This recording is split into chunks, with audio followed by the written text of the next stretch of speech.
Mid-February 1943. The desert wind carried the smell of burned fuel and cordite across western Tunisia. Wrecked American trucks still smoldered in the passes. Abandoned helmets lay half-buried in sand. For 6 days, German armor had torn through U.S. positions at Kasserine Pass, and now the battlefield was quiet, too quiet after such a collapse. Inside a low concrete command post near the Tunisian border, Field Marshal Erwin Rommel sat alone at a rough wooden desk. He was exhausted, jaundiced, his hands trembling slightly from illness and lack of sleep. Outside, officers laughed and congratulated one another. The Africa Corps had just humiliated the newest army to enter the war. Rommel ignored the celebration. He dipped his pen in ink and began writing a letter to his wife, Lucy. This was not a love letter. It was a post-mortem. Rommel wrote with the blunt precision of a man who had seen too many armies die. The Americans, he explained, were not cowards, but they were soft, poorly trained, led by amateurs. Their officers made mistakes that would have ended careers in any European army. Units collapsed under pressure. Radio discipline vanished. Entire formations surrendered or fled without orders. He had watched it happen with his own eyes. At Kasserine Pass, American forces had not just been defeated, they had unraveled. Over 6,000 casualties in less than a week. Tanks abandoned intact. Artillery left behind. Soldiers raised their hands in groups. It reminded Rommel of the French in 1940. An army that looked formidable on paper and dissolved the moment it was tested properly. Rommel believed he was witnessing something more important than a single battlefield victory. He thought he was watching the American spirit break in real time. In his letter, he wrote that if Germany struck again, immediately, without delay, the Americans could be driven into the sea before they learned how to fight. Not in a year, not in 6 months, in weeks. The assessment was not emotional. It was analytical. Rommel had faced the British for years. He respected them. They were methodical, stubborn, hard to break. The Americans were different. They fought bravely when trapped, but they did not yet understand modern warfare. They defended rigid positions. They waited to be attacked. When German armor concentrated at a weak point, the Americans did not counterattack. They retreated, creating panic that spread faster than any tank column. German intelligence officers compiled reports that confirmed Rommel's impressions. American equipment was adequate. Their tanks were not useless. Their soldiers were physically tough and motivated, but the command structure was deeply flawed. At the center of that failure stood the commander of U.S. II Corps, Major General Lloyd Fredendall. Fredendall had placed his headquarters in a canyon nearly 70 miles behind the front lines. He fought the battle through radio messages and telephone calls, rarely seeing the terrain or the men he commanded. Orders came late. They contradicted one another. Units were shifted without coordination. Artillery support was fragmented. Armor and infantry operated as if they belonged to different armies. Rommel understood exactly what that meant. This was an army learning warfare for the first time, against Germany's best. In Rommel's estimation, it would take the Americans at least 6 months to repair their leadership problems, a year to develop effective doctrine. Time they did not have. German armored doctrine had crushed every opponent since 1939. Concentrate force, break through, exploit relentlessly, never allow the enemy to stabilize. That formula had shattered France in 6 weeks. It had destroyed Soviet armies in 1941. It had driven the British back across North Africa twice, and at Kasserine Pass, it had worked again. Rommel studied the maps spread across his desk. His finger traced the roads and ridgelines of central Tunisia. One area stood out immediately: El Guettar. The terrain was open, rolling ground, ideal for armor. If German forces struck there in late March, they would hit American units still recovering from humiliation. The psychological advantage alone could decide the battle. Soldiers who had just broken once would expect to break again. Rommel sent his assessment to Berlin. Exploit American weakness immediately. Do not give them time to adapt. Berlin agreed. Plans were drawn for another offensive. The assumption was simple and based on everything Germany had learned about war, completely reasonable. 3 weeks was not enough time to transform a defeated army. Then, in early March, German intelligence intercepted a report that caused quiet amusement among senior officers. The Americans had changed commanders. On March 6, 1943, Lieutenant General George S. Patton, Jr. assumed command of U.S. 2 Corps, the same corps that had collapsed at Kasserine Pass. Rommel read the name and shrugged. Patton had a reputation: loud, aggressive, theatrical. He wore ivory-handled revolvers and spoke in profanity-laced speeches. German officers dismissed him as a showman. Perhaps he could improve morale. Perhaps he could restore discipline. But doctrine? Leadership culture? Tactical coordination? In 3 weeks? Impossible. Rommel's health was failing rapidly. His stomach pains worsened. Fatigue pressed on him constantly.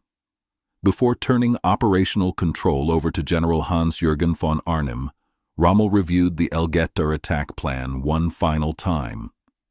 Every assumption rested on German experience. The Americans would defend fixed positions. They would hesitate under pressure. They would rely on air support that might not arrive. When armored thrusts concentrated, they would retreat as they had at Kasserine. German Mark IV and Mark V tanks outgunned the Sherman at long range. German 75mm guns could penetrate American armor at 2,000 yards. Shermans needed to close dangerously close to be effective. In open desert terrain, the technical advantage was decisive. Rommel believed the coming battle would confirm his February assessment completely. Before leaving Africa, he wrote a final note to his staff.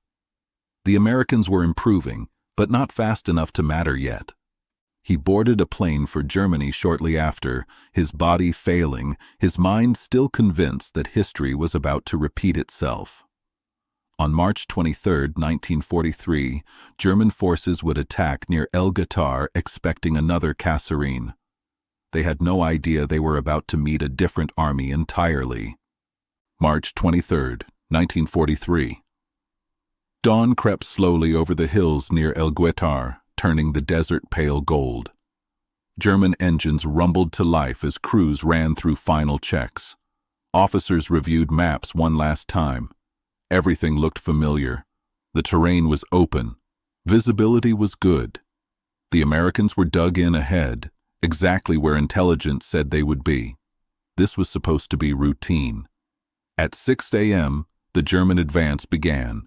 Lead elements rolled forward confidently, expecting scattered resistance and then collapse. They had seen this movie before. At Kasserine, American lines had folded once pressure mounted. Today would be no different. Then the ground exploded. Without warning, American artillery slammed down across German formations in perfectly synchronized barrages. This wasn't probing fire. This wasn't guesswork. Entire batteries fired simultaneously, shells landing at the same second across tightly packed units. Tanks were rocked. Infantry were thrown flat. Radios crackled with urgent calls for medics. German officers stared at their watches in disbelief. This was time-on-target fire, something the Americans had barely demonstrated weeks earlier. Now it was being executed with mechanical precision. Forward observers were calm, methodical, adjusting fire as if this were a training exercise instead of a major battle. The German advance didn't stop, not yet. Doctrine demanded momentum. Commanders ordered units to push through the barrage and close with American positions, convinced that sustained pressure would break them. That's when the second surprise hit. American tank destroyers opened fire from concealed positions, not from obvious ridge lines, but from carefully chosen angles. German armor began taking flank shots. Then more and more. No matter which way a tank turned, another gun had a line of sight. This wasn't passive defense. The Americans had designed kill zones. By mid-morning, German units had pushed roughly 2,000 yards into American-held ground. On paper, this looked promising. In reality, something felt wrong. The Americans weren't running. They weren't abandoning positions in panic. When they pulled back, they did so deliberately, falling to secondary positions that were already prepared and already covered by artillery.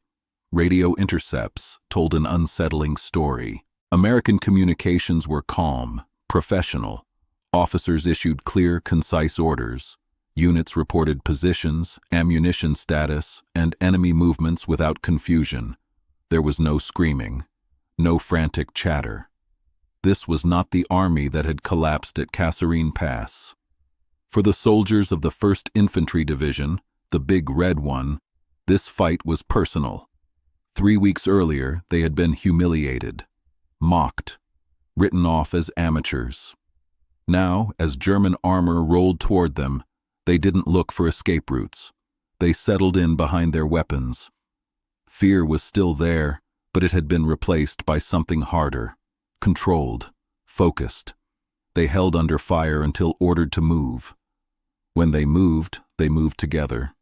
When they fired with purpose. German commanders expected American units to crumble once pressure increased. Instead, they encountered immediate counterfire. Machine guns opened from overlapping fields. Mortars dropped precisely where advancing infantry tried to regroup.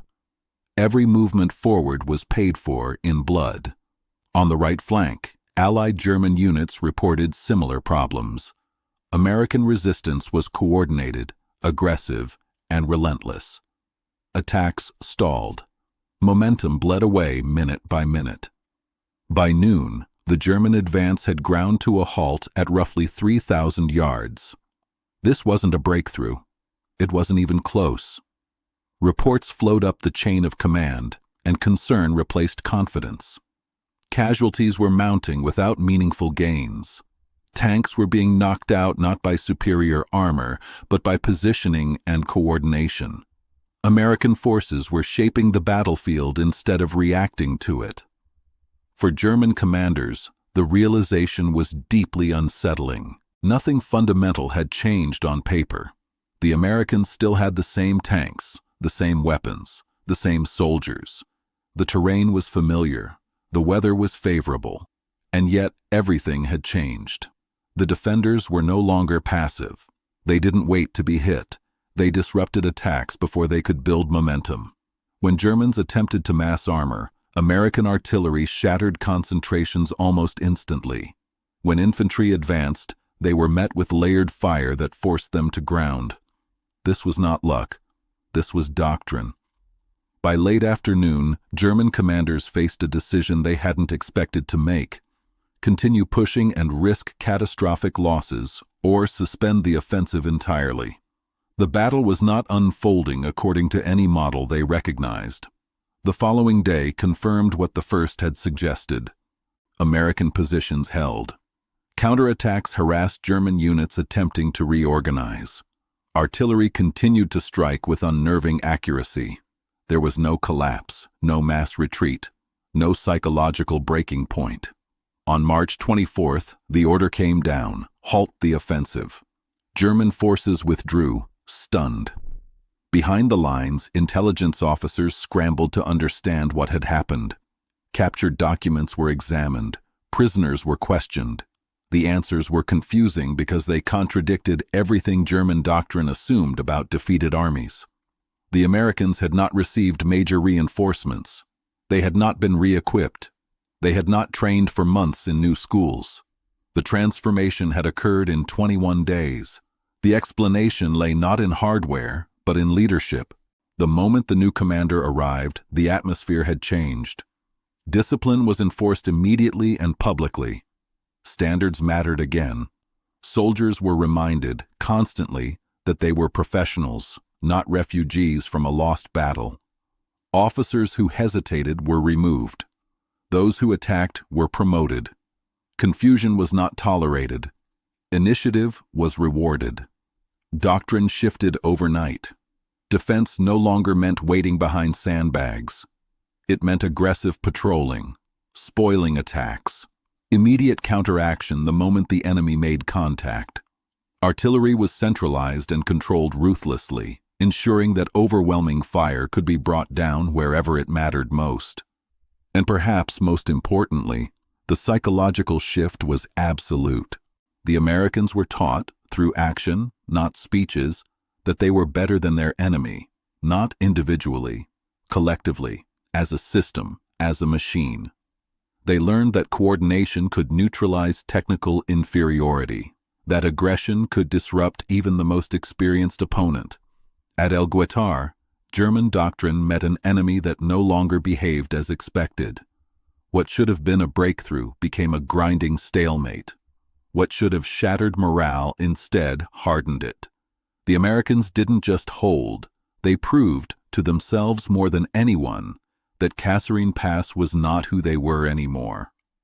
By the time German units pulled back, the lesson was unavoidable. 3 weeks had been enough. Enough to purge weak leadership. Enough to rewrite doctrine. Enough to replace fear with professional confidence. The army that broke in February had disappeared, and the one that replaced it was just getting started. The withdrawal from El Guetar did not feel like defeat in the traditional sense. German units disengaged in good order. Lines did not collapse. Flags were not captured. On paper, it was simply an offensive that failed to achieve its objectives. But inside German headquarters, something far more serious was unfolding. Confidence was cracking. Reports from the front did not read like explanations. They read like contradictions. The Americans had not behaved correctly. They had not followed the script every previous defeated army had followed. They had not panicked. They had not retreated when pressured. They had not waited passively to be broken. They had fought like professionals. German intelligence officers interrogated captured American soldiers, expecting to uncover secret reinforcements or newly arrived equipment. There were none. The men spoke of stricter discipline, clearer orders, relentless training, officers who demanded action instead of excuses.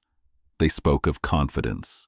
That word appeared again and again in German summaries, and it unsettled the men writing them. The Americans were no longer asking if they belonged on the battlefield. They were deciding how aggressively they wanted to dominate it. What El Guetar revealed was not a temporary spike in performance. It revealed a doctrinal shift that neutralized everything German commanders relied upon. German armored doctrine depended on momentum, on defenders breaking under pressure. The Americans now responded to pressure with immediate counteraction. German superiority in tank firepower depended on controlling engagement distance. The Americans shattered that advantage by forcing armor into crossfires and artillery kill zones. German officers described the sensation in blunt terms. It felt like fighting a machine that learned faster than you could adapt. While German commanders debated what had gone wrong, events elsewhere sealed their fate. On March 6, 1943, the same day American command changed, German forces launched a final offensive at Medellin against the British Eighth Army. It was meant to regain the initiative. It failed catastrophically. British defenses, guided by intelligence and reinforced by coordinated anti-tank fire, stopped the attack cold.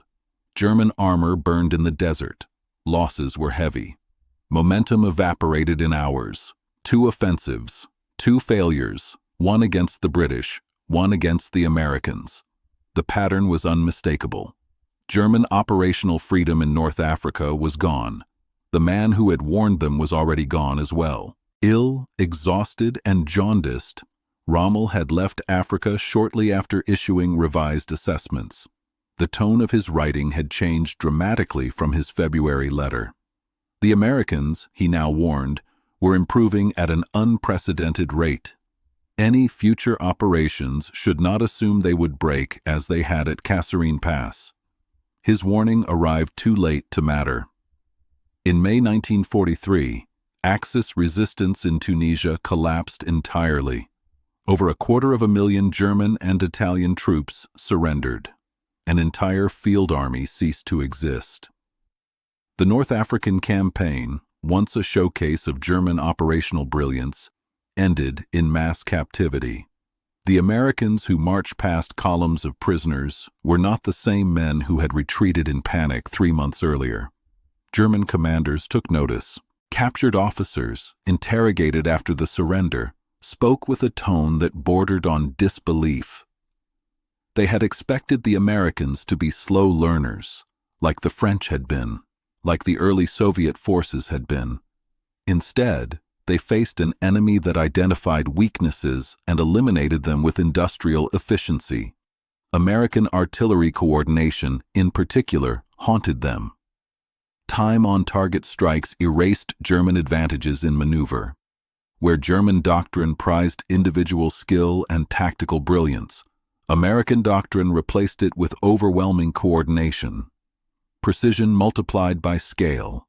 The Germans built better tanks. The Americans built better systems. Those lessons carried forward.